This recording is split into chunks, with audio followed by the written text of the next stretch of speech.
많이 보여주셨네.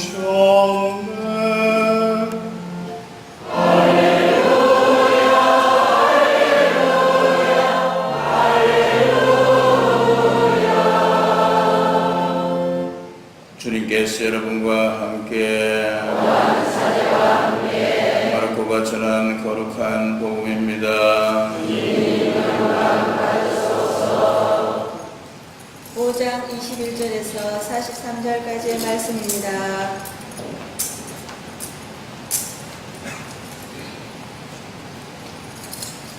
그때 예수님께서 배를 타시고 다시 건너편으로 가시자 많은 군중이 그분께 모여들었다.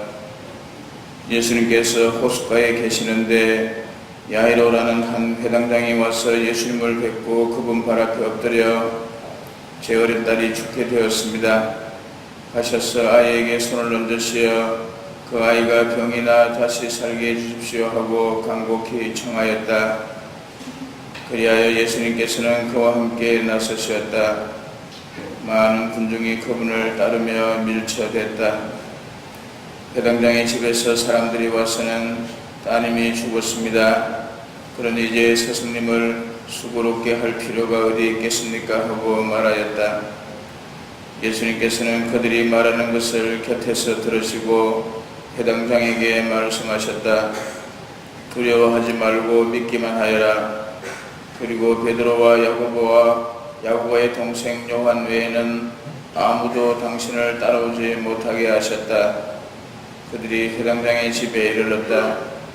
예수님께서는 소란한 광경과 사람들이 큰 소리로 울며 탄식하는 것을 보시고 안으로 들어가셔서 그들에게 어찌하여 소란을 피우며 울고 있느냐? 저 아이는 죽은 것이 아니라 자고 있다 하고 말씀하셨다. 그들은 예수님을 비웃었다. 예수님께서는 그들을 다 내쫓으신다. 아이 아버지와 어머니와 당신의 일행만 데리고 아이가 있는 곳으로 들어가셨다. 그리고 아이의 손을 잡으시고 말씀하셨다. 탈리타쿰, 이는 번역하면 소녀야, 내가 너에게 말한다. 일어나라는 뜻이다. 그러자 소녀가 곧바로 일어서서 걸어다녔다. 소녀의 나이는 12살이었다. 사람들은 몹시 놀라 넋을 잃었다. 예수님께서는 아무에게도 이 일을 알리지 말라고 그들에게 거듭 분부하시고 나서 소녀에게 먹을 것을 주라고 이러셨다. 주님의 말씀입니다.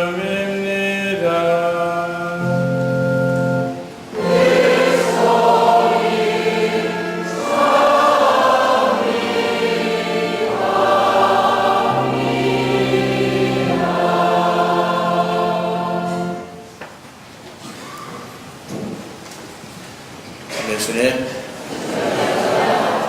한가도 안녕히들 지내셨습니까? 오늘은 교황주일입니다. 그래서 교황 선출 헌법에 대해서 또 말씀을 좀 드리고자 합니다. 우리 사제들은 두 가지 종류의 사제가 있죠. 지난번에 작년에 우리 본당에서 제 도와주셨던 박준경 신부님은, 교우 신부님은 수도의 소속 신부입니다. 올리베타노 수도의 소속 신부님이고, 저는 마산교구 소속 신부죠. 그래서 어떤 신부님이 우리 본당에 와서 강의를 하게 될 경우에는, 우리 교구 신부님 같은 경우에는 뭐 마산교구라는 말을 하지 않지만은 서울이나 청주나 다른 교구의 신부님이 오시면은 자기 교구를 얘기하고, 교구 소속이 아니고 수도의 소속이면은 자기 수도회를 꼭 얘기를 합니다. 그래서 신부는 신학교에 들어갈 때 교구장 주교님의 추천을 받으면 교구 소속 신부가 됩니다. 수도의 소속 신부가 되는 것은 수도의 원장 신부의 추천을 받으면 되는 것이죠. 제가 본당이 여기 고영 본당이지만은 서울 대교구장님의 추천을 받고 신학교를 가게 되면 저는 서울 대교구의 신부가 되는 겁니다. 본당하고는 아무 상관없이 주교님의 어떤 추천을 받는 따라서 교구가 결정되게 되는 것이죠. 전 세계적으로 사제들은 대학에서 6년을 공부하도록 되어 있습니다. 대학에서 6년을 공부하는데 우리나라에는 대학에서 4년, 대학원에서 2년 하는데 지금 우리 주교님들은 공부를 더 시켜야 되겠다 해서 2년 반 아니면은 3년, 대학원에서 3년 이렇게 공부를 해서 사제가 됩니다. 각 교구마다 사제가 되고 난 다음에 이제 발령을 받게 되는 것이죠. 그런데 우리 마산교구는 은퇴 나이가 65세로 정해져 있습니다. 65세가 되면은 은퇴를 할 수가 있다 되어 있습니다. 은퇴를 해야 되는 것이 아니고 건강이 허락하면은 뭐 70세, 75세까지도 할 수 있습니다만은 65세에 자기 스스로 은퇴를 결정할 수 있게 되는 것이죠. 주교님들은 사제들 중에서 주교가 선발이 됩니다.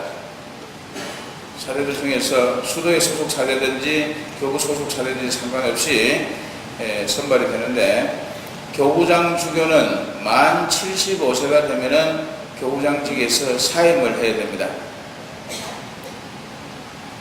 그리고 이제 그 보좌 주교님들 중에서도 부교구장 주교가 있는데 부교구장 주교는 교구장이 공석이 되면은 사임을 하든지 아니면은 갑자기 죽게 돼서 자리가 비게 되면은 자동으로 교구장직을 승계하는 것이 부교구장 주교입니다.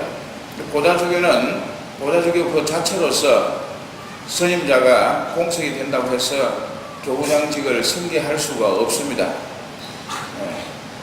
우리 안명 주교님께서 부교구장 주교로 계시다가 박정일 주교님이 그만두시자 바로 교구장으로 승계를 했고, 또 최근에 수원교구 최덕기 교구장이 건강이 안 좋아서 사임을 했고, 그래서 부교구장 주교였던 이영훈 주교님이 교구장으로 바로 승계를 했습니다. 이렇게 하게 되는 것이죠. 아무튼 그렇게 되어 있고요. 근데 교황님은 한번 선출이 되게 되면은 돌아가실 때까지 교황직을 수행하도록 되어 있습니다. 여러분들 아시다시피 요한 바울 2세 교황님도 돌아가시기 직전까지 그 임무를 수행하셨고, 또 그분이 돌아가시고 나면은 전 세계에 교황 선거권이 있는 추기경님들을 소집을 하게 됩니다.